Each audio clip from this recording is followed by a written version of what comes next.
Good morning, everybody. Welcome into another episode of the Pat Bernard Show right here on the Stream Punk Entertainment. And a lot to dive into, a lot to dive into as far as Philadelphia sports. And of course, not a lot of good.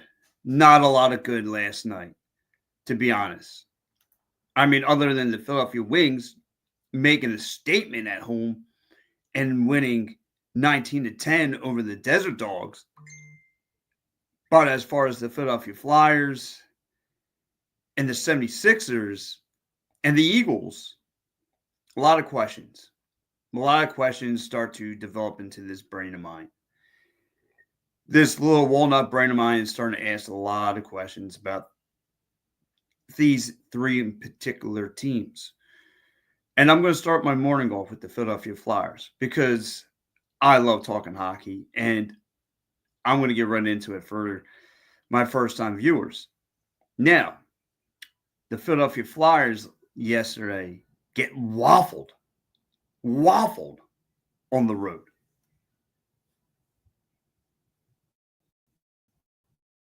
And I'm going to start here with my opening banner right here. Marc-Andre Fleury denies Travis Konechny all day. I mean, every time that Travis Konechny went to find the back of the net, he got denied. He got denied every which way possible.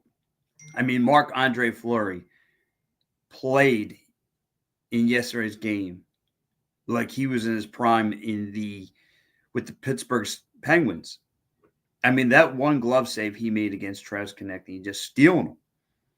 I mean, Travis Konechny really had a hard time. And Marc-Andre Fleury, like I said, I know this is his farewell tour, but he played extremely well yesterday. Like I said, he denied everything that Travis Konechny threw at him, making some ridiculous glove saves. I mean, this guy was playing out of his mind. You know, there's been athletes that haunted Philadelphia sports. He's one of those guys. Marc-Andre Fleury has been one of those guys who've haunted the Philadelphia sports, especially that haunt the Flyers. So, I mean, it really didn't pan out the way the Philadelphia Flyers. And plus, you got to remember, this was the revenge tour for the Minnesota Wild. This was the revenge tour. You knew that they were going to have a tough time. This was the revenge tour for these guys. This was a tall order for your Philadelphia Flyers. And it's been a nice week. You beat up on the Blue Jackets. You beat up on the Red Wings. Of course, we all know Scott Lofton had a career game against them, having 4 goals. But then the reality came in, and you played at a top-tier team, and they waffled you. They waffled you.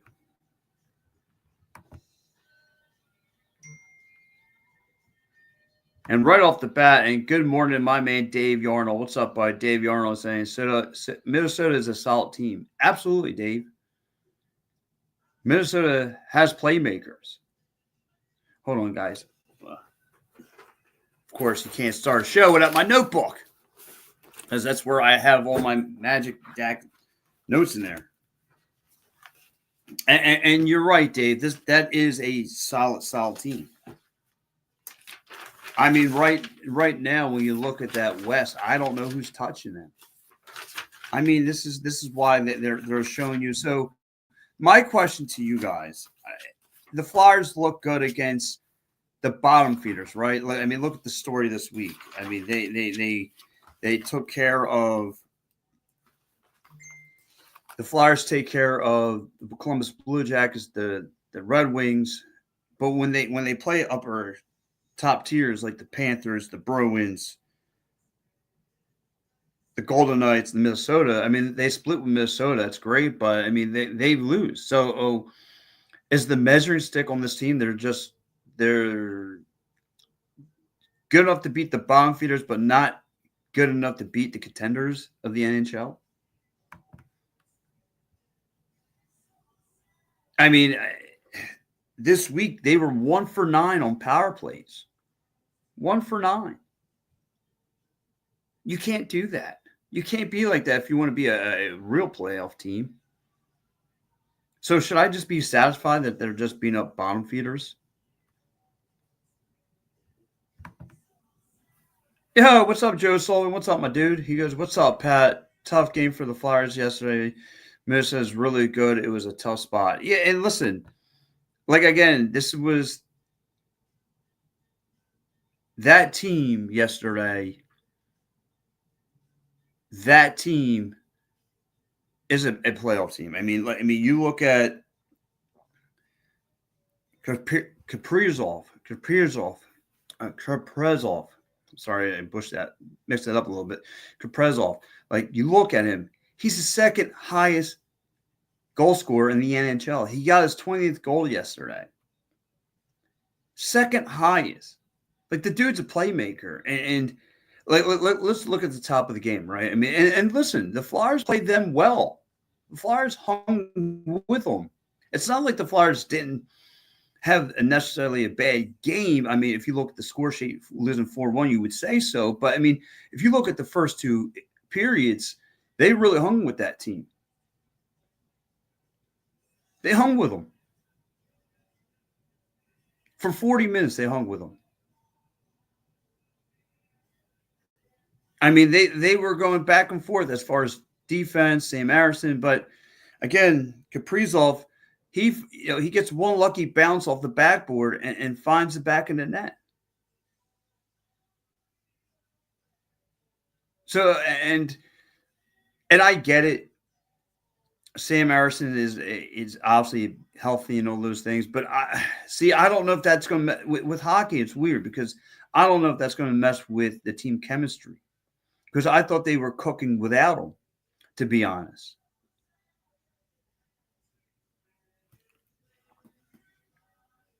So your Philadelphia Flyers sit right now at the 9th seed, 14-13 with 32 points. With 32 points.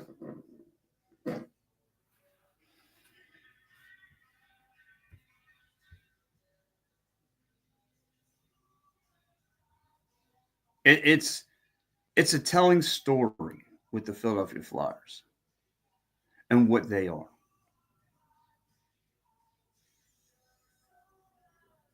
Then as the game goes on, again, Matt Boldy gets a breakaway goal.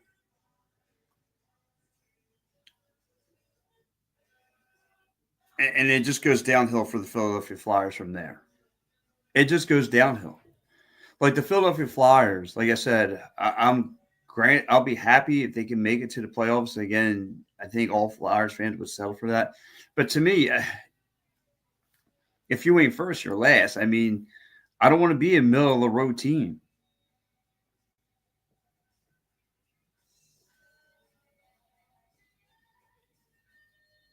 So, where are you guys with the Philadelphia Flyers?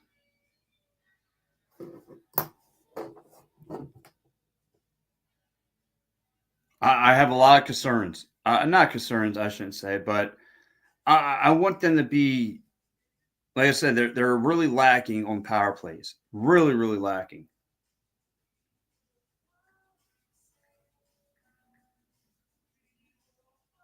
And it hurts.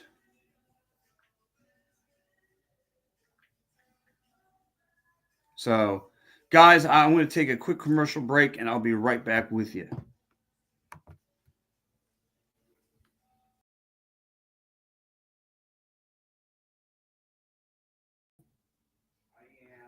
All right, guys, I'm back. Sorry about that.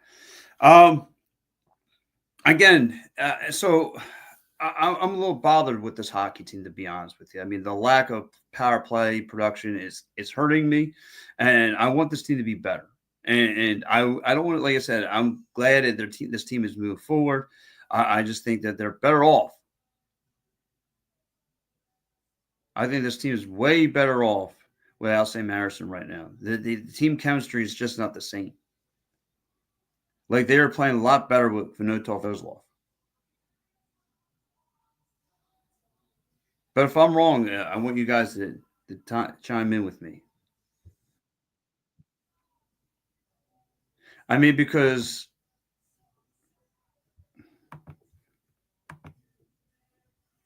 Minnesota is just telling you that what happened at the beginning of the season was nothing more than just a lucky fluke. That's all they're telling you. That what you did was nothing more than a lucky fluke. You getting that big W over them has been itching their behind, has been making them mad. That Flyer team is angry. I mean, that Flyers team, that Minnesota team was angry last night. And you knew that, and you knew they were going to come out aggressive, right? You knew that they were going to play the Flyers stuff. And the Flyers gave it right back, like I said. But they just could not find the back of the net. And Marc-Andre Fleury, player of the game, just stood on his head last night, denying Travis Konecny everything that he threw at him. Travis Konecny threw everything but the kitchen sink, and Marc-Andre Fleury just denied him in every which way possible. Like I said, the first stop that he made with that one glove save was an ESPN highlight reel. That's how sick it was. Flyers struggled yesterday finding the back.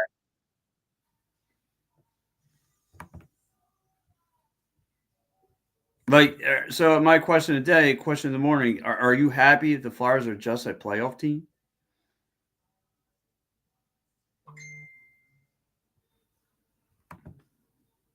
Dave Yarnell checking in. He goes, Flyers need to stay young. Go to the draft and get some young youth on this team. Well, Dave, I love you, brothers. That's not rocket science. We know this.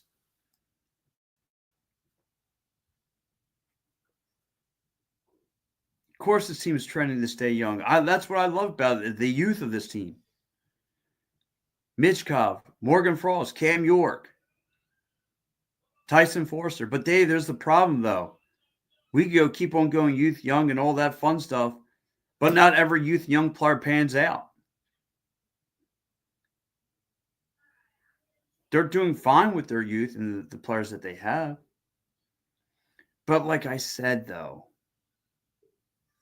to me, the Philadelphia Flyers I'm just not happy with just being a playoff team. That's not satisfying me. And I know most Flyer fans would be happy with that, just to show them that this team is moving forward. But it just chaps my buns to know this team is just there. I think there could be more to this team. And in hockey, it's a year league. Nothing's guaranteed. A 2-3 year rebuild is nothing guaranteed. Like to me, you have to be all in or all out.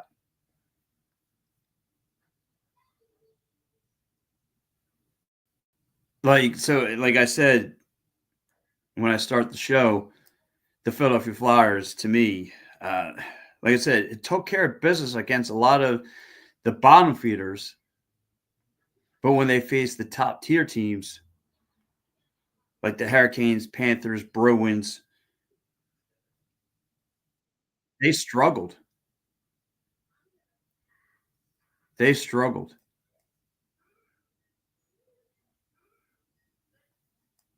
Where is this team?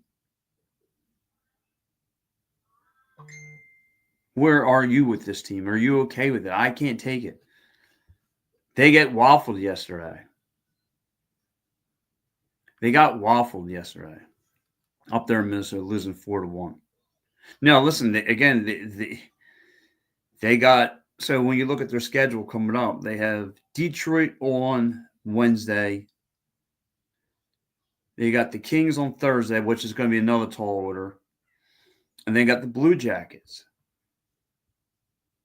So, again, I'm going to circle when I see the LA Kings come through here, since they're on the East Coast now. But they got to be playing a better brand of hockey to me. You cannot tell me you're ready for the playoffs even if you are just a week alone go 1-9 on power plays. You have to have better playoff power play production.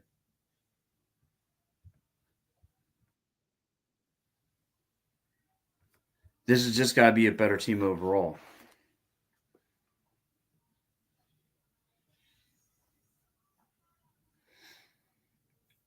And like I said, this team can be better.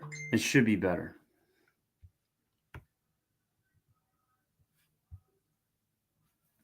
So again, guys, if you're just checking my show at this morning, we're talking a little Flyers hockey. Are you okay with this team just being a playoff team? Know that they're having a tough time putting away the top tier teams. Now, like I said, they played well against Minnesota early in the year, but after that, it's been a real struggle. And I don't know if I could live with it. I don't know. And maybe I should just be relaxed. Hey, listen, and take in consideration what this team was 2 years ago.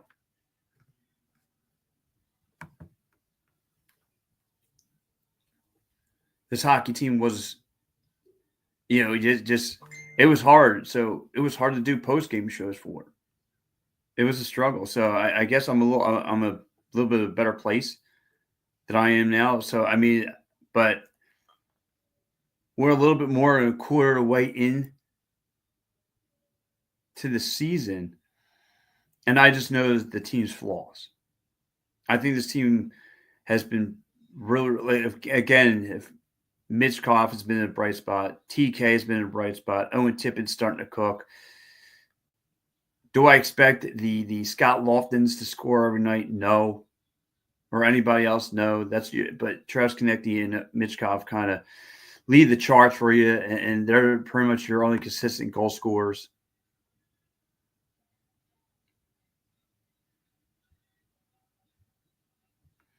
My man Dave Yarnell's checked in again. He said, "Is it worth getting a playoff spot only to get bounced out?" Seriously, yeah, Dave. That's what I'm saying. That's what I'm saying. Because you're not going to face the Blue Jackets unless they go on a tear. Even right now, currently, if you look at the points, good old Claude Giroux and those Senators are playing a little bit better hockey right now. But yeah, you're going to run to a brick wall at some point. I think you got the Devils if the season if the playoffs start to. No, you won't even make the playoffs. And that's what I'm talking about, Dave.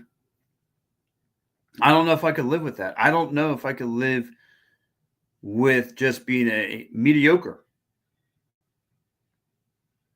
This team's hovering around the 8th seed. Hovering around it.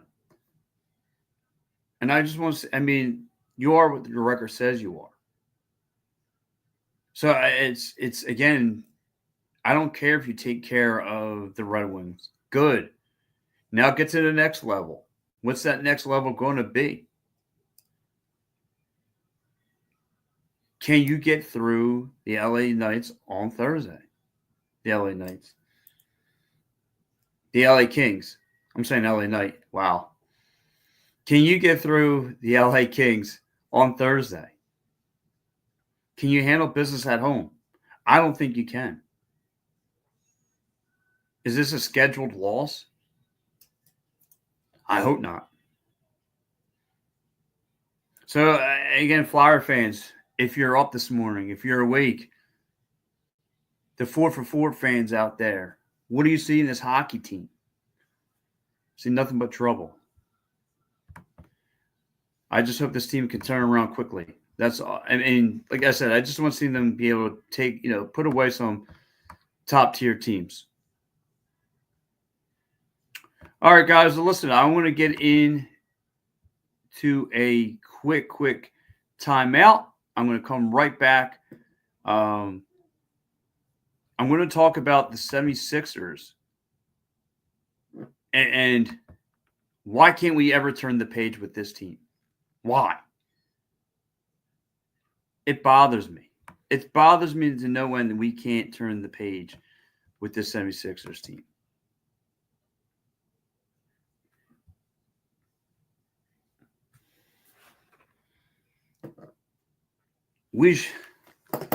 like just looked like we were just turning the page with this 76ers team. We go backwards. We take one step forward and we take 20 feet step back. Like, this is really, really bothering me with the 76ers team. And it's really nobody's fault here. It's really nobody's fault. It's just this team just, I don't know, man. It sucks because the injury bug has been following this 76ers team since Joel Embiid's career. Heavily. Just can't win. So Friday night, guys, if you didn't see the 76ers lose, like I said, up until that point, they won 4 out of 5 games. But, ... there's an issue. Joel Embiid gets clubbed in the face. He goes down. Till further notice, and luckily for the 76ers, they just got to face Charlotte just Monday and Friday. But it sucks, though, right? Because, again, and if he's going to be up for the week, I'd rather be this week. Again, like I said, you got Charlotte. But the big news comes down last night. Because we kind of expect when Joel is just on the timetable of his health. And it's unfortunate. But the real sucky part was the news last night. When I was down in South Philly last night at the Wells Fargo Center covering the Philadelphia Wings game, I looked down at my phone, and I'm getting all the alerts in the world. No Jarrett McCain. No Jarrett McCain. The kid's going to go under surgery. He tore a meniscus. So he's going to be done for a long time. So I don't even know if this 76ers team, like, it was not intentional for this team to tank. But man, oh man, does this suck. It sucks. It sucks that we can't move. We can't turn the page forward with the 76ers team. Dave Arnold checking in. He goes, they just lost the rookie of the year. McCain, unreal. Yeah, Dave, it does suck. It stinks. It stinks that the fact that we lost Jarrett McCain, possibly for the year.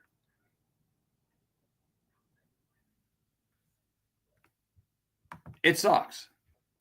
I'm not going to lie. We can't move forward with this team.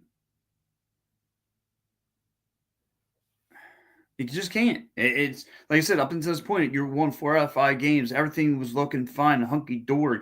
The three-headed monster looked great last week in Chicago. And then Friday night pulls up. Tyrese Halliburton is just shooting the lights out from the perimeter. The Sixers look like they can't defend the perimeter. Joel Embiid gets clubbed in the face. He goes down. And if you guys saw the Jarrett McCain when he cut to the bucket and he went up for the shot, I thought it was going to be concussion protocol. I was not expecting a torn meniscus. So the injury bug that surrounds the 76er team sucks. And on top of all that, and I want to know how 76ers fans, because I talked to some last night in the Wells Fargo Center, are not happy with this team moving down to Chinatown. They are on the move, which even stinks even more because I'm not happy with it. I'm not happy. I got to be honest. You know what, Dave? Dave says this 76ers team is cursed. All this. Maybe you know what, Dave? Maybe them getting out of the Wells Fargo Center will get this team from not being cursed. Maybe you're right. And with this team on the move, like I see it as a 50-50 thing, right? Because you got to remember, I believe there's 11 teams that the NBA and the NHL share the same arena. So you got ice underneath that wood. So there is a level of concern as caution about, NBA players slipping and falling and getting hurt. And I'm all for that. But however, it's going to be just so hard to get into that arena. I mean, SEPTA's going to make crazy money, but it sucks. It just sucks. I mean, the team's on the move. I love going to the Wells Fargo Center. It's just more convenient, I think, my opinion, for everybody. But like I said, I just can't take it. I cannot take this. Can't. And guys, if you're just checking, this is the Pat Bernard Show right here live on the Stream Punk Entertainment. Talk about the 76ers and the injury bug that surrounds this team. And the 76ers it's just the dark cloud that follows this team. Now Tyrese Maxey and Paul George are going to have to put this team on their back and able to do anything. Now, but my big question is, where is Morley to answers? I want Morley to come out in the press conference to calm me down, because you got two major injuries here. What's going to be the plus side? And once you lose your NBA superstar, you might as well write it off. There's no moving forward now. And now you lose possibly the rookie of the year, your best three-pointer consistently.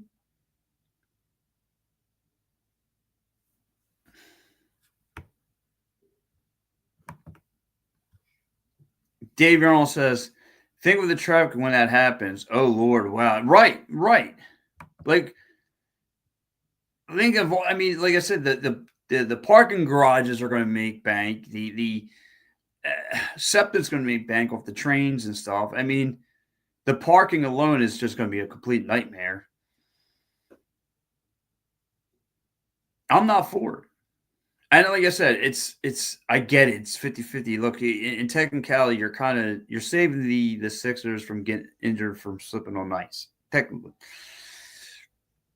Because we've seen players out of nowhere slip and fall. It's because of the ice underneath.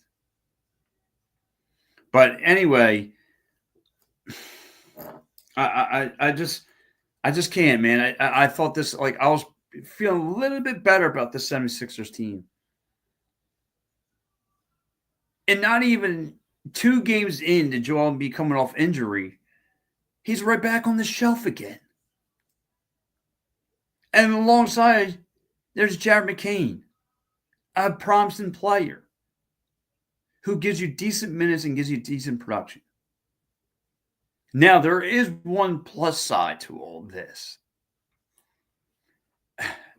It's not like a huge plus side, but Ricky Council going to get some minutes. And people are, who? But Ricky Council, if you've seen the way he played ball on Friday, kind of challenging Tyrese Halliburton right there in the middle. Challenging him and taking him to the rack. That's what I'd like to see. But you're going to need more than that. You're going to need someone to step up. I mean, I don't know what Morley's going to do. Make a phone call to the G League. I don't know what he's going to do to get this team rocking and rolling.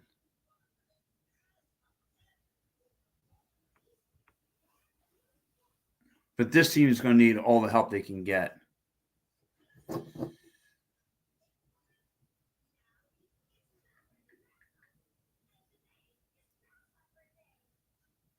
It sucks, man. It sucks. I don't know if there's should we, as 76ers fans, should we just write this season off? Because that's the way it's looking. It looks like we have to write the season off. And it sucks because a lot of us didn't want that. Some of us were getting excited to see the Paul George and Joel Embiid and the Tyrese Maxey effect. It seems like that was like a one-day mirage. We're never going to see that again.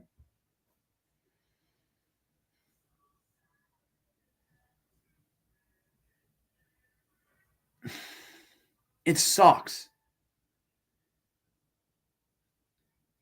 Losing key players stinks. like I said, Paul George and Tyrese Maxey is going to be carrying this load. And hopefully they can get things done because this team is just up against it. Like, think about if we had a fresh Joel Embiid and just seeing the way he makes plays. Again, people can, hate on him because the dude's surrounded with the injury bug. He can't help it. It's just unfortunate. But the way he plays the game, again, the way he had the vision in the court and the way the things were rocking and rolling, and then when he went down, man, you just knew game over. Game over.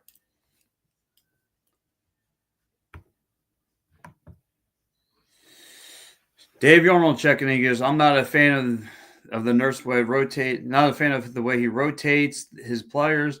He does it all with at the wrong time. Yeah, Dave. Listen, I'm agreeing with you. Dave. I mean, what did you have Sunday D this morning? You and I agreeing on a lot of things this morning, my man. No, I agree. It's I'm not the fan of his rotations. Again, up until this point, getting his boy involved because he's played from since the Toronto days, Kyle Lowry, and not going to say lucky, but the dude's been sidelined. And you just need the youth to get in here and do some things. Like, I'm really banking on KJ Martin and Ricky Council to come in and make a huge splash. Because I know after that bench is cooked. Like, look how thin they are now. Look how thin they are at the center position. Bona, I still believe, is out. You lost Joel Embiid. I mean, really, you have Drummond, and then after Drummond, you got nothing. And you saw for a good portion of the game in that second quarter, Nick Nurse went small ball. And once the Pacers saw that, they said, "Oh, I can smell blood in the water here. This is going to be a day at the beach." They crushed them inside the paint. And then the 76ers went on some kind of little bit of a run, a late push. But that just helped, but that wasn't good enough.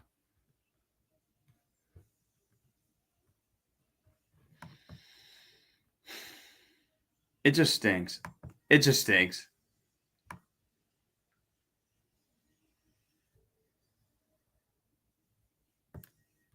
It really bites. The injury bug just took a huge chunk out of the 76ers starting lineup.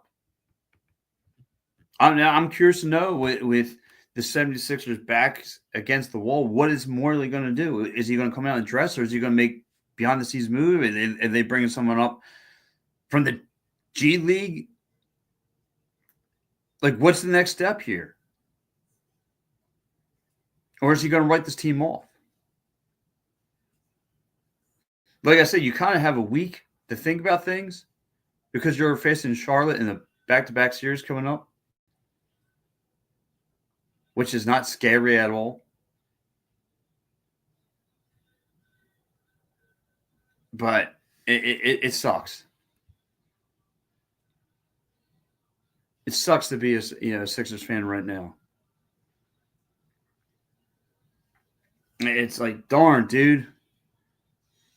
Darn, this team can't catch a break moving forward.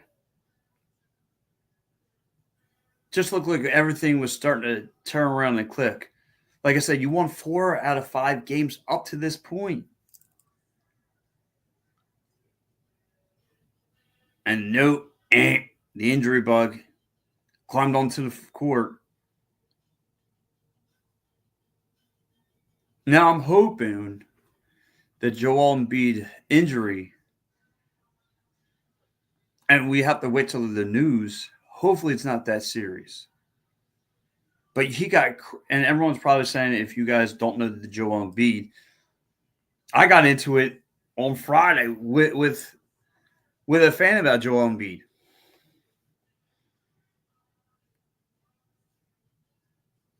But it sucks.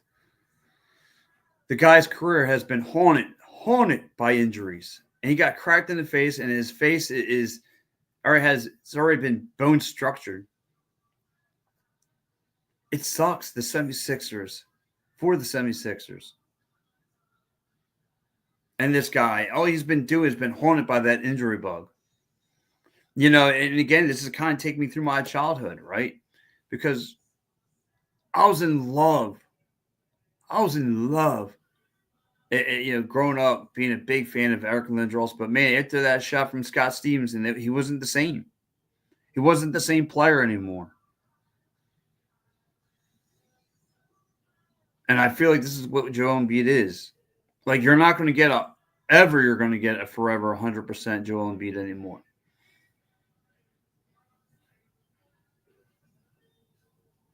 And we have to suck it up until he's moved on from this team.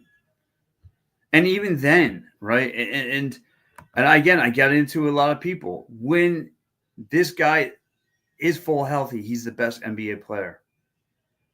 He's the best NBA player I've ever seen, skilled wise. Now, people probably go, "Oh, you're crazy. You're just being a homer." But look at his skills for a big man. Skill wise, and I'll repeat it. The way he can move up and down the floor, the way he can create his own shot, the pullback elbow jumper that he has is sweet. I mean, I never saw a big man he could drill the three-pointer like he can. It just sucks because I thought that guy, and you remember, like, what was it, about 4 or 5 years ago, 6 years ago now, I would say. Look, we had Carson Wentz, we had Ben Simmons, we were getting the fresh Joel Embiid, we had the new kids on the block, we had Travis Konechny, and we had Ivan Provorov. We had some good signings coming through. And the one guy, to me, no pun intended, that stood above all, because I seen him play, was Joel Embiid.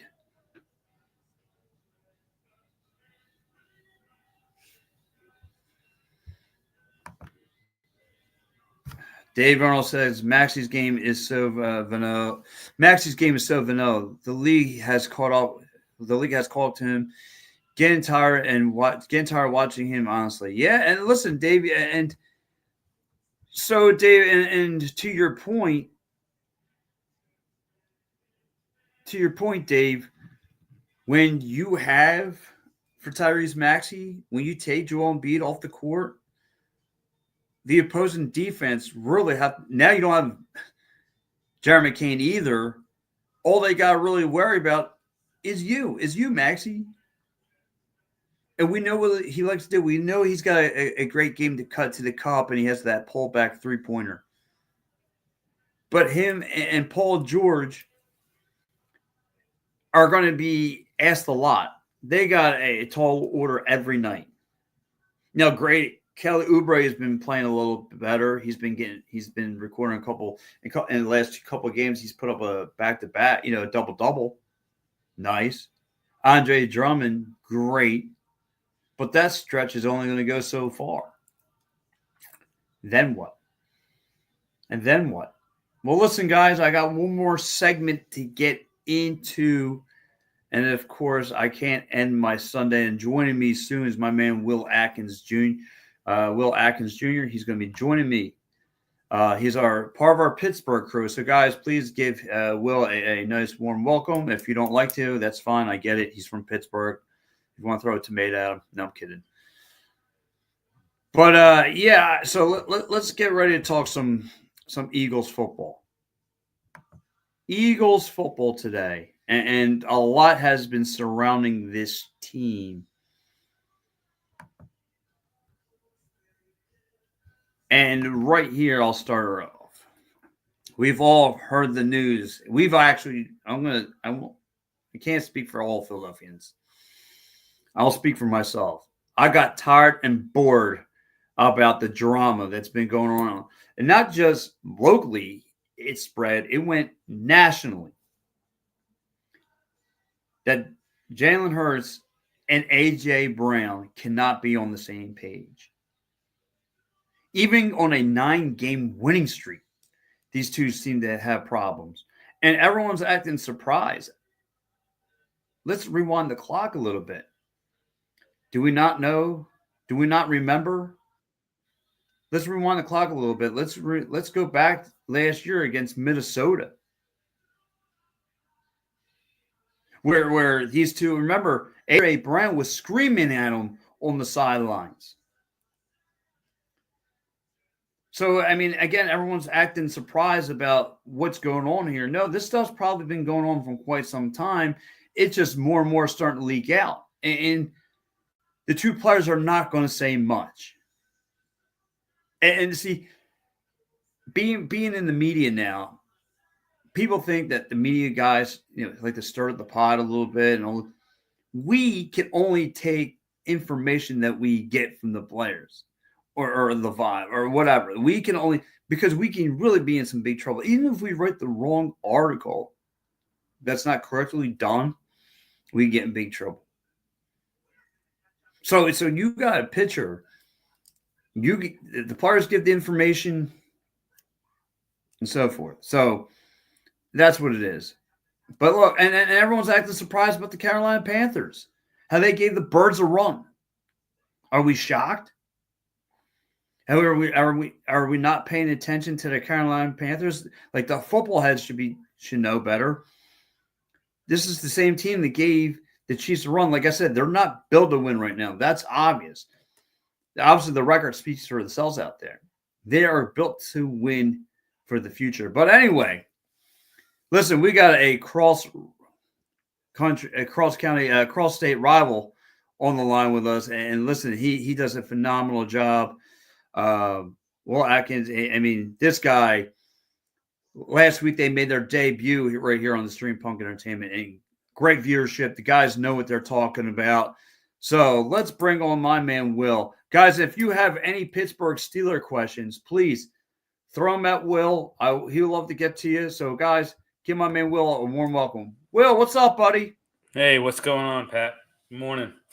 Good morning. So, Will, listen, and I was on your show this past week, so I'm bringing on mine.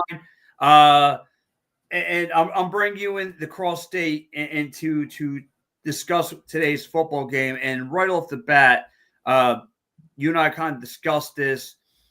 That the news that broke out between Jalen Hurts and A.J. Brown. So give them some more time. Now that the players are saying that they're on the same page, I think it's all being hush-hush because the daddy of the locker room, Brandon Graham, said things are going to be fixed and everything's going to be good. I think once the daddy came out and said it, I think they just said, you know what, we can hold this off until further notice.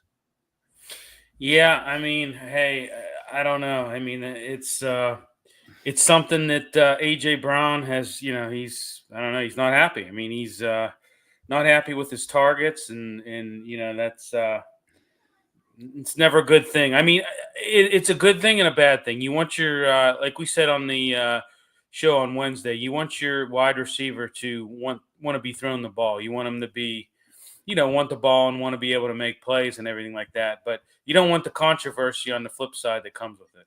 So.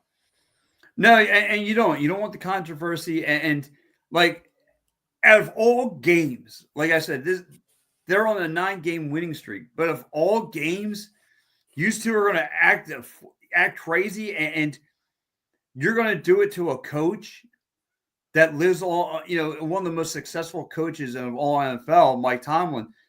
Like, that's, again, blood in the water for that shark. Like, he's going to make sure that A.J. Brown is double coverage so only to see the targets that he wants. He wants to further problems for that sideline. But I'm pretty sure Tomlin is dealing. He's like, no, let those two bash it out. We got to learn how to shut down this run game that's going to come right at us. Yeah, that's the big thing. I mean, like I said, we talked about this. Saquon Barkley, you've got to shut him down. The best back in the league right now. And you got to minimize what he does. And I'll tell you what, you guys got a good running game. It's opening up the passing game for Jalen Hurts.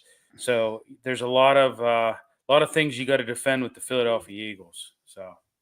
Yeah, absolutely. Like, again, when I see this Philadelphia Eagles team and going against, now looks like he kind of found himself, Russell Wilson, playing really good football as of late. And again, you guys take care of the Browns last week. So, and the Philadelphia Eagles got a little taste of a real young, up and coming mobile quarterback in Bryce Young. Russell Wilson can do all the plays and make plays out of the backfield. So, I mean, he can play pocket or he can make plays on his legs. It's going to be a tall order again for this Philadelphia Eagles defense. If anything, Bryce Young kind of exposed that Eagles secondary a little bit. So, with a veteran player like Russell Wilson, he could cause some damage. Yeah, I mean, I like Russell out of the play action. He's been spreading the ball around the last 2 weeks. Last week, the win over the Browns, he connected with 8 receivers. Previous to that, against the Bengals, he found 10 targets. But I tell you what, you guys got one of the top ranked overall defense, and I think second ranked in pass defense.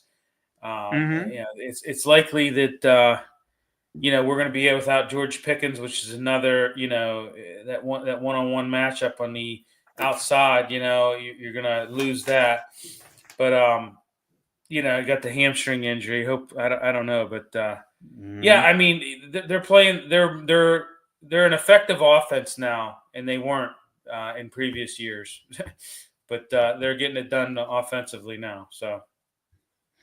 Our man Dave Yarn checking in goes, "Hey Bill, what's the story with Pickens? What's the timetable?"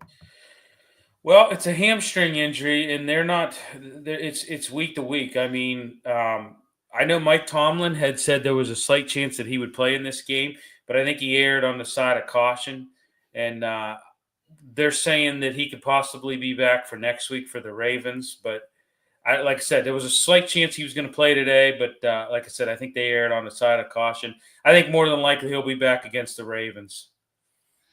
So. Well, I mean, listen, I know you guys will have, Calvin Olsen out there, Scotty Miller and so forth. I mean, but like you said, that's your playmaker looking to beat the one-on-one coverages. But like I said, I'm scared because with Russell Wilson, he can make anybody look good out of the backfield. He's one of those quarterbacks who are dynamic. Like I said, if he doesn't see the one-on-one coverage that he wants, I'll take off of his legs. And like I said, other than Zach Baun, who can shut that down, I don't know what the Birds are going to do because I saw that Birds defense last week on the run a lot. I mean, again, that was a young and up and coming Bryce Young kid that's shown a lot of potential. But this is a now you're dealing with a quarterback that has quite the resume and it's kind of found himself a little bit. So that could be scary as well because we all know Russell Wilson could be Russell Wilson. Yeah. I want to see them use Mike Williams more. I mean, Williams initially paid dividends when he had that first game against Washington. He caught that winning touchdown catch. But since then, he has 4 catches in 5 games and hasn't been open much. I mean, Cleveland did a really good job of kind of minimizing him and shutting him down. I thought Scotty Miller actually had a little bit of a better game than what Mike Williams did. But I'd like to see them, now that Pickens is out, like to see them, try and target Mike Williams. Big target. And I'll tell you what, Mount Washington, I would target him more too. I know they've thrown him some seam routes and things like that, but it's been proven to be pretty effective. So these guys got to step up. Mike Williams, he's kind of been MIA for the last few games, and I want to see. Hopefully, he has a big game today, and they get him some targets. So, but. Yeah, and listen, and like I said, hopefully, like I said, the Birds need to, like I said, trying to maintain Russell and all at the same time make sure that they're playing the Eagles. Like Vic Fangio is going to have to come up with a better game plan. No, they'll have Reed Blankenship back up in the lineup. They'll have a couple guys, but still kind of banged up. You're still missing Brandon Graham, and we know he can hit home. We know there's still a lot of issues that this team needs to address. And listen, this is fun for me, this game, because both the Eagles and Steelers, with the records they have, playing for a top-seeded position in both conferences. So, again, the games are the teams are as good as the record is. Like, if they both had stinky records, it'd probably be an uninteresting game. But just the fact that, it's a cross-state rivals, there's a lot of Steeler fans that live outside here. They only like them because they have 6 rings. They can't name one player from And I had a guy come up to me and he says, "I love the Steelers." I said, "Why?" He said, "6 rings." I said, "Okay." Who was Cordell Stewart? What position did he play? He said, "Wide receiver." I said, enough. So anyway, but no, it's always fun that when these two teams tangle up a little bit.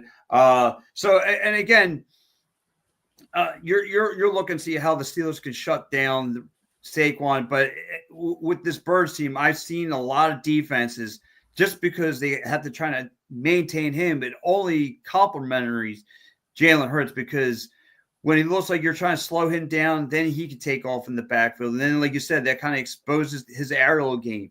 And the aerial game, whether you have Devontae Smith, A.J. Brown, he can make plays. And, of course, you still last week, he was taking huge gashes out of that Panthers defense. So here goes another question for you there from Dave Arnold again. He goes, Bill, I'm looking for your tight end having a solid game. Yeah, Fryermuth. Yeah, you signed him to that contract. Yeah, you signed him to that Mm. contract. Me too. I want him to have a solid game. He's on my fantasy team too. So, I want a solid game from him. But, they need to throw more targets. I agree. This is my man Michael Arrow. So this is Michael Arrow. He used to be my broadcast partner. He's still my partner in crime. We work together. We don't want to keep on the hush hush, but we still work at PennDOT. So you might hate me even more. But he goes, "Good morning, guys. I'm ready for the Battle of PA." Mike, we are both. That's something I can't believe. That's like the first statement in like 5 years me and Mike actually agreed on. Like we're actually excited for this battle. So and again, so. And Mike, if you have any questions for my guy Bill as far as the Steelers, please throw it at him. And guys, this is my man Bill Aikens. He does a incredible job covering Steelers, covering Penguins. I mean, Mike, Bill, where can the people find you at as far as other than Street Punk doing the Steelers post game shows? Where can the people find your social medias? So we're on Facebook. We're on X, the Pittsburgh Sports Desk. We're on YouTube. We have our own YouTube channel, the Pittsburgh Sports Desk. You can find us on Let's Talk Sports. Where else? I stream trying to think. Geez, I'm off the top of my head. I'm drawing a blank here. Spotify. We're on Spotify. Okay. So So Spitballing Sports. We're on Spitballing Sports. Right, and I'm a big fan of Spitballing Sports. Yeah, and like I said, that's what drew my eyes to you and Tracy and Ed is because I see you guys all over the place, and I'm glad you guys are now part of the Stream Punk Entertainment Sports family. Glad to have you guys aboard. And guys, I mean, you're like me though. I mean, I see you talking hockey, basketball, soccer. You're soccer. You're like a 7-for-7 guy over there. You can talk just about anything. Mike Lara has a question for you, Bill. He goes, Bill, how will the Steelers handle the Eagles O-line? Well, that's a very good question. I mean, they run block very well. Saquon's, don't get me wrong, not taking anything away from him, but that offensive line of the Eagles is a very good run blocking unit. Not to say that they've made it easy for him, but they definitely haven't hurt Saquon Barkley and what he's been able to do this year. Hey, Steelers ranked 4th in the NFL holding opponents. I think they're like 91.5 yards is what I was looking at per game on average. They lead the NFL with a plus 17 turnover margin. But make no mistake about it, they're going to be tested with this O-line. They're going to be tested against Barkley, who has already set the Eagles' single-season rushing record. He's got Eric Dickerson's NFL mark in sight as well. So, I mean, he's got, 1623, I think, rushing yards right now. He eclipsed, Shady McCoy's of 1607. Yep. That was 2012, 2013? Something like that, 24. Yeah. I'm going to say 2014, 2015, somewhere in that margin. Yeah. So, I mean, how they're able to defend that good O-line that run blocks well and how they're able to, defend Barkley, it's going to go a long way in determining the outcome of this game. I can tell you that much. So. Dave Yarnell says, "Hey Bill, are the Steelers wasting Fields now that he's the backup? Wilson is what's Wilson in your opinion?" Well, you know what? I don't know that they're necessarily wasting him. I think going into it, Mike Tomlin knew that Russell Wilson was going to be number one. When you look at it, he got that hamstring injury in camp, which was really kind of odd. He was pushing a sled. Why a quarterback would be pushing a sled uh, was beyond me. But I mean, it was part of the conditioning test. I think you might want to get a new conditioning coach if that's one of the tests is pushing a dummy sled for a quarterback. But no, he was hampered by that hamstring injury in camp, and that's why Fields. That's why they went to Fields for the early part of the season.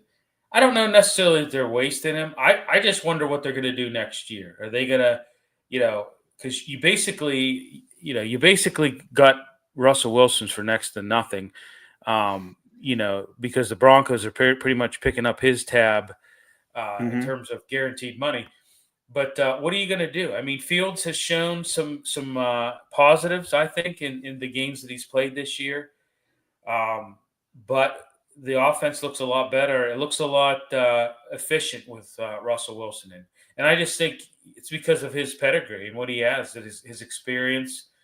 And, it just Fields is a phenomenal athlete, but I'm not sure that he's the answer at quarterback. So, but no, to answer your question, I don't know that he's necessarily getting wasted. I think they had this plan was, was the this was the plan going in. They wanted Russell as number one and Fields as number two. So yeah, and here goes our man Steve checking in. He goes, "What's up, fellas? Good morning. Go Birds." Yeah, listen. Hopefully the Birds will be on the same page. That's going to be truly the question of the day. Whether if this locker room problem is going to pour out. Like to me, I think this could be. I don't know. I want to say decoy is the right word. Maybe make sure these two guys are having a problem on paper, or there's truly, like I said, there's something going on with this team because, like I said, early last year.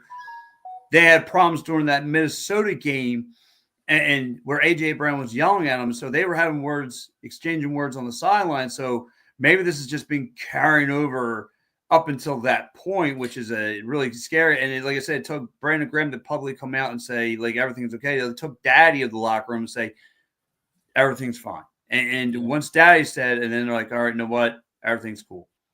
And I want to just say this: I respect the hell out of Jalen Hurts. I love. He's a decent quarterback. He really is. He's a great person. I've seen some of the things he does for Children's Hospital there in Philadelphia. I mean, he's an amazing person. He really is. Good guy. I just kind of hate to see this happen in a locker room that they should be. Not saying they should be holding hands and singing "Kumbaya," but I mean they should. They shouldn't have. They're a good team, and you're on a really good streak this year, and you shouldn't have any outs. You shouldn't have any.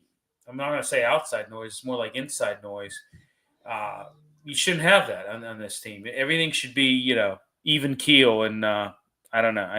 Like I said, you got to wide out the once the ball. You can't fault him for that.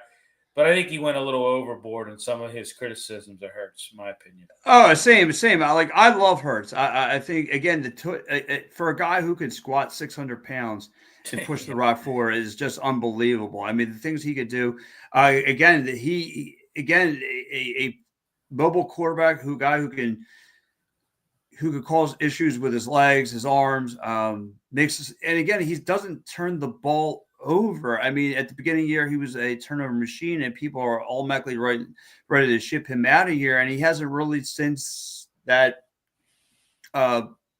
Buccaneers game early in the season. Like he's been just fine. Like he's balling out right now. So I love what Hurts is doing, and like the 1 seed to me could be up for grabs because as a Eagles fan. Or that time frame, we have some decent games on it. We have Buccaneers and Chargers going at it. We have Eagles, the Battle of Pennsylvania, but also we have the Bills and Lions, and a lot of eyes are going to be on that game. I'm pretty sure for you, you'll be looking at towards to see if that helps. Oh yeah. If the Lions win, that could help the Steelers. If they win today, there's a lot of implication today. And as Eagles fans, we're hoping the Bills go into Detroit and take care of business. So I'm hoping it all pans out. Steve saying Eagles need to hurry up and no huddle more today.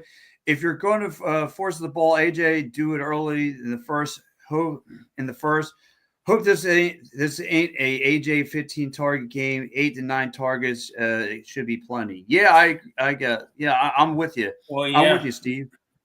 And that's what that's kind of what I'm thinking. They may target him way more than you know what I'm saying. I mean, now that this is okay, I'm going to target you. So. Mm-hmm. And then you got Dave saying, I'm guessing you're going to see a lot of Harris for the Pittsburgh offense. Yeah, more than likely. I think they kind of like to split it up with him and Jalen Moore, and you might see a little more Harris today. I've said it before. They're utilizing Harris in the wrong way. They're making him this like sideline to sideline runner. They need to be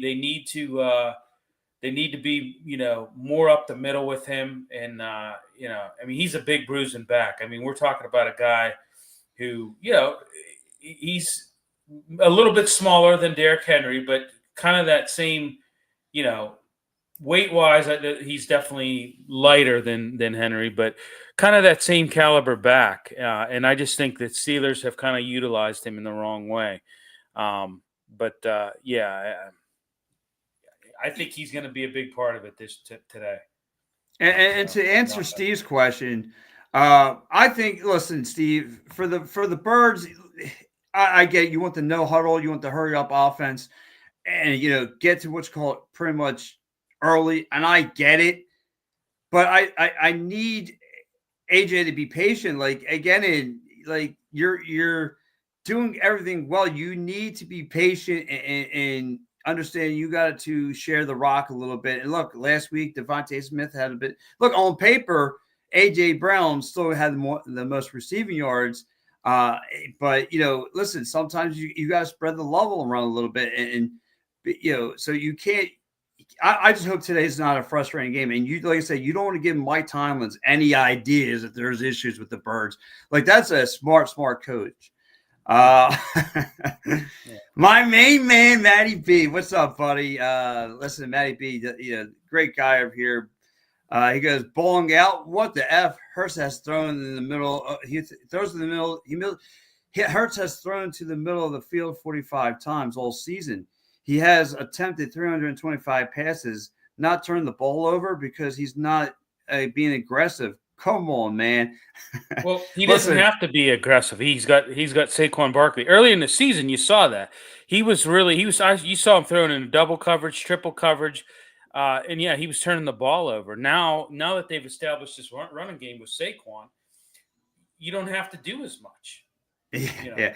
So. And that's my main man, Matty B. Check into the show. And Matty B will give it to you straight. I mean, Matty B as me and him have the same pupil as far as judging our Philadelphia sports teams. I mean, me and him are keep it real with this team. So anyway, but yeah, listen, it's going to be an interesting game for sure to see what Mike Tomlin has up sleeve, what Nick Sirianni has up his sleeve, what Kellen Moore is going to do with this offense. Dealing with all that just broke out, because I'm telling you, it's Will.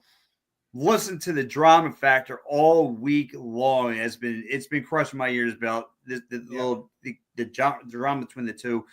But like I said, I don't know because we're not in there. But anyway, I just hope it all resolves today. I hope they are on the same page.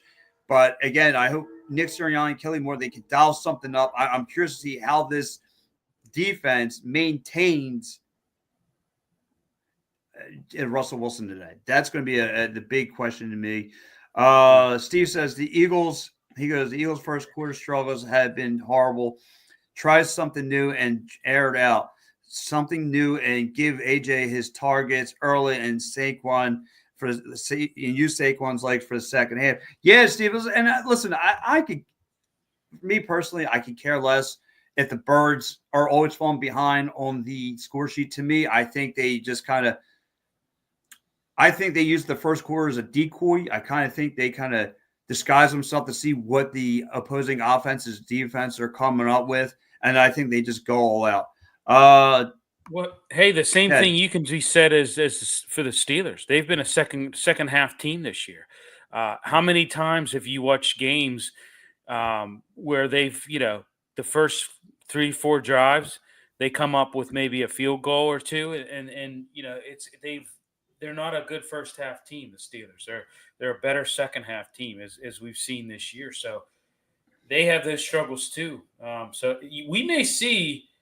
I'm thinking this game we might see like a I don't know, maybe like a 10-6 or 10-7 game at halftime, and it might open up a little bit more in the second half. I don't know, because like I said, both these teams tend to struggle in the first half. So I don't know. But yeah, and Dave Yarnell says, "Hey, Bill, I'm sure Kenny Pickett would love to see Fields again against his former team." I just read an article today that was in the Trib. It was done by Mark Madden, and he said about that. He said, "What would the odds be if Jalen Hurts gets injured? Don't wish any bad juju on your quarterback. What would be the odds if he got hurt early in this game and Kenny Pickett had to come in and play and this ruin game? it? Yeah, how would that? What would transpire basically? I mean that'd be a storyline in itself for sure." Steve says, "I could see a high scoring fourth quarter game for sure." I'm with you. I'm going to say a 24-21 Birds win today. Still up against it. What do you see? What's your predictions? That's what I said. I think I went 27. I think I was 27 on our show. I think I was 27-24, if I remember correctly. Eagles. Listen, I look at the past too. I mean, maybe I kind of, but the Steelers have lost 10 consecutive games in Philadelphia. Okay. Do you know when the last time they won in Philadelphia? Take a guess. I want to say no. I was going to say 2012. No, it's going to be before that. Way before that. 10 consecutive games in Philadelphia. You think about yeah, long time. Right. Longer than what I thought. I mean, I was literally blown away. So the last time the Steelers won in Philadelphia, it was a 20-14 victory on October 24th. You ready for this? 1965. Wow. Yeah, so you know where I was at in 1964-5, and Michael, I was saying 4. I wasn't even a thought on my dad's chest. Like I'm not even a chest hair yet on my dad. No. That's how far we're going. You know what I'm saying? Like that's a long. My parents weren't even married yet. I don't think. No. So I think I was just a doobie in my dad's pot. But anyway, right. Here goes Steve. Finetta says 28-26 Birds win. I think it's going to be close. I agree with Steve. I think it's going to be close. I think it's going to come down to a field goal. But I think it's going to be close. Yeah, absolutely. I can't wait and see this game. It's going to be a lot of fun. And here goes Dave Yarnell saying Russ is 9-0 against the Birds. Come on, Bill. Yeah. I love Dave, but Dave, as you can see his Facebook logo here, you know what that star is, right? It disgusts me in every which way possible. Of course he's good. No, I'm kidding. I love Dave. He's a great guy. No, I know that. I know. I mean, they were talking about that all week, how he's 9-0, but it's not just him going against the Eagles. It's the entire team. And I just, it's going to be a tough game. I mean, listen, this is probably their biggest test this year. Let's be honest. A lot of people say, "Oh, well, what about the Ravens?" Well, they've had the Ravens number. They found a way to shut Derrick Henry down. So this is going to be their biggest test thus far. I think the Chiefs in a couple weeks, another big test. You got them at home though. But this is going to be a test. I mean, going to Philadelphia, we don't have a good track record in Philly. Hence the stat that I just read to Yes, you. yes, But that's yeah. So that's well. Steve saying something has to give today. Russell Wilson goes 5-1 versus the Birds. What's going to happen? Post game show will be great. Yeah, and yeah, listen, we have an Eagles and Steelers post game show today. We have a 4-pack of gentlemen. I yeah. don't know if that sounds weird or a good time, but listen, we have Steve, we have Mitch, we have Ed, we have Trey. Yeah, look, it's going to be a lot of fun today. Yeah. So guys, listen. Meal of the day. So I asked all my guests this, Will, today, 4 o'clock. Yeah. What are you and the family doing for the game today? And listen, I used to be the young guy, used to love the primetime 8 o'clock games. But I've reached a point in my life that 4 o'clocks are my new prime time because I'm getting the age where I rather start counting Z's. So, but Yeah. yeah, the 4:25 game is perfect for Yeah. for It both is. teams. So, but Yeah. yes, what is your meal of the day? Meal of the day. Well, I tell you what, probably. You ready for this? So Yeah, guess what I ate last night? what's that? Philly steak and cheese. My wife makes amazing Philly steak and cheese, so I had a Philly steak Really? and cheese. Yeah, I still have some left over. I don't know if I'm going to be doing that. I think I might save that just for. I don't know. It just doesn't feel right eating a Philly steak and cheese when the Steelers are playing the Eagles. So I don't know. You know what? I'm getting over a stomach ulcer, so I've kind of had to watch what I eat. Yeah, but I yeah, probably chicken. Probably we'll make some chicken or something like that. okay. So And for guys who don't know, before I go on my meal of the day, if Matty B, if you're still listening to Steve, I know you are.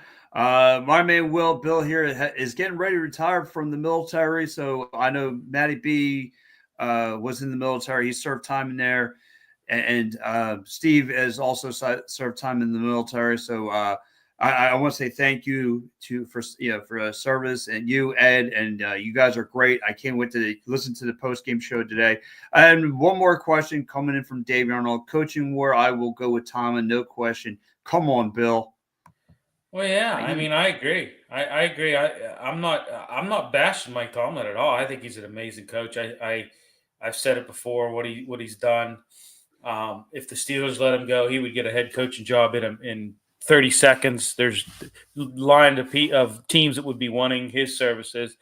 I like Nick Sirianni. I tell you what, think about this. You know, we do a Gridiron Weekly show on mm-hmm. Spitballing, and we were saying at the beginning of the year that we thought Nick Sirianni would be on the hot seat, especially early on in the year. I tell you what, the guys really turned it around. And I tell you what, a lot of people don't realize this.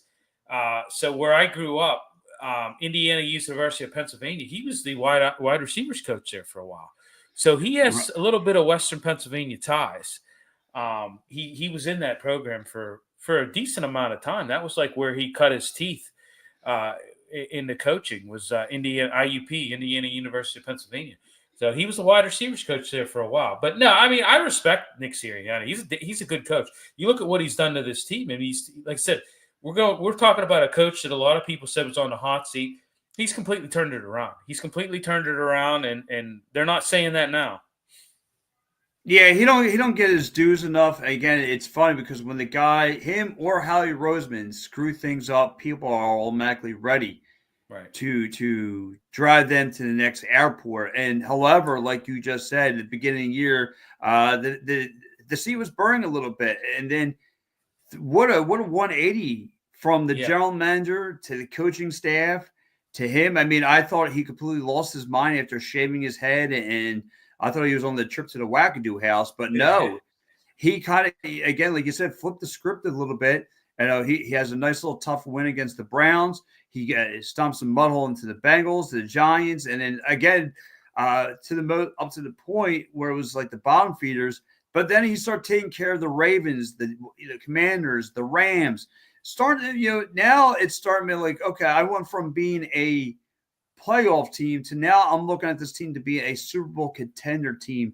And I think I can speak for most of Philadelphia. And you got to give credit to Howie Roseman, the coaching staff, the whole entire team. Mm-hmm. Yeah, and he wears his heart on his sleeve. I mean, you saw some of the things that obviously he got in the little yelling match with the fans there and things like that. And, um, you know, I remember when he was in the you guys were in the Super Bowl, what was it? Chris Stapleton singing the national anthem, he had tears rolling down his eyes. He's an emotional guy. He's an emotional guy. He has a lot of passion. Him and Dan Campbell have a lot of passion and are very passionate about what they do, and they take it very seriously. And like I said, I know Mike Tomlin. He's my coach. I mean, he's my guy. But I have a lot of respect for Nick Sirianni. It's funny you bring that up because, you just kind of remind me, like, people they don't admit it, but they like a guy who gets snippy back with the fans. That's kind of a Philly attitude. Like, we're here to fight. Like, I don't care if you're my team. So we have that. We had that in the beginning with Joel Embiid. He gets snippy. He'll fight with he'll go back and forth with the fans, and so is Nick Sirianni. Like, it's funny because I kind of respect that more. Like, no, he's being his own man. Like, again, people throwing sunflower seeds at him, Eagle fans, and then mocking him, and then all of a sudden this guy can, if he does the thing he's supposed to do, and writes this thing off, this guy will never have to buy a beer again. Right. Well, it goes to show he's not a pushover. He's gonna. He's not a pushover. I think. Hey, guys like playing for guys like that. Guys like playing for. Hey, not to get into hockey, but a lot of people think John Tortorella is a little over the top. Guess what? John Tortorella always has his players' backs. Always. Yeah, and listen, that's another conversation for you and I. Oh, yeah, because I want to talk some puck with you. Steve saying, "Let's go." Thanks for a great career. Shame the boys yesterday couldn't get the W. Let's go. Yeah. Let's go Army. Whoa, that was bad. I could not believe they lost that bad, 31-13. I knew it was bad when in the first quarter there. It was 14-0 and. Daly had some turnovers. I was like, yeah, this isn't looking good. So, yeah, absolutely. So I want to say before we wrap up here, I want to say thank you to everyone who checked out the show. Thanks for asking my man Bill some questions here.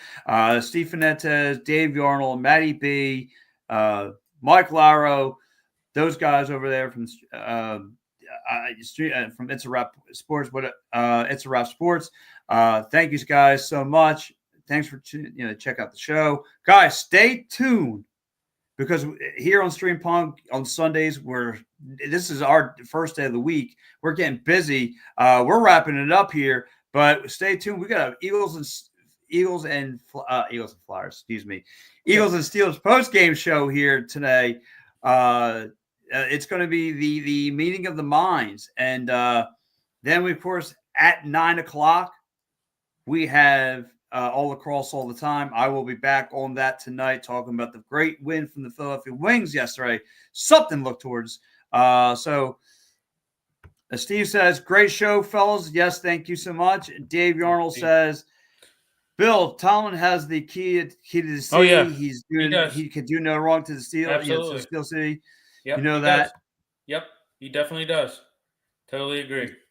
Yeah. So, and again, guys, I want to say thank you to everyone who's checked out the show. Thank you so much. For me, guys, give my man Bill a follow. Bill Atkins Jr., give him a follow, guys. He's all over social medias. Please give him a follow. Hit him up. Ask him any kind of Pittsburgh sports questions. He's there for you. Thank you so much, guys. We're going to roll out of here. But for me, me, and Will, we'll catch you guys next week. And Will, when's your next show? So these guys could check out the Pittsburgh Sports Desk? We got Wednesdays. Wednesdays at 8 p.m. Wednesdays at 8 p.m. We'll be on Spitballing, YouTube, Let's Talk Sports, my Facebook page, William Aikens. So we're on Spitballing's Facebook page. So all the Let's Talk Sports, we're on all their platforms. So, yeah, it's pretty easy to find us. YouTube. So... Yeah, you got it, guys. So listen, give my man Will a follow again. Give the Pittsburgh Sports Desk a follow. Give them a follow. Check them out Wednesdays at 8:00. So, and if you guys don't know where it's at, I will reshare it out. So, guys, thank you so much. Bill, thank you. And by the way, for me, I didn't check up on this. For me, it's going to be ravioli day because I'm Italian, so it's pasta Sunday every Sunday. So anyway, I make whatever, or I eat whatever my wife makes. I mean, she's the cook in the house. She tells me to stay out of the kitchen. What are we, brothers? What are you and I brothers here? Because we must be. Listen, I can't cook.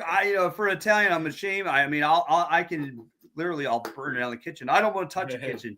But her, on the other hand, that like cooking is her second nature. So she can whip up something in a blink of an eye. But yeah, she asked the quarterback, what should we do? I asked her, let's go with the audible, let's go pasta Sunday, and let's go ravioli. But anyway, for me, Bill, we're out of here, guys. Stay tuned for the Eagles and Steelers post-game show immediately right after the game. Guys, we'll catch you later. See you later. Bye-bye.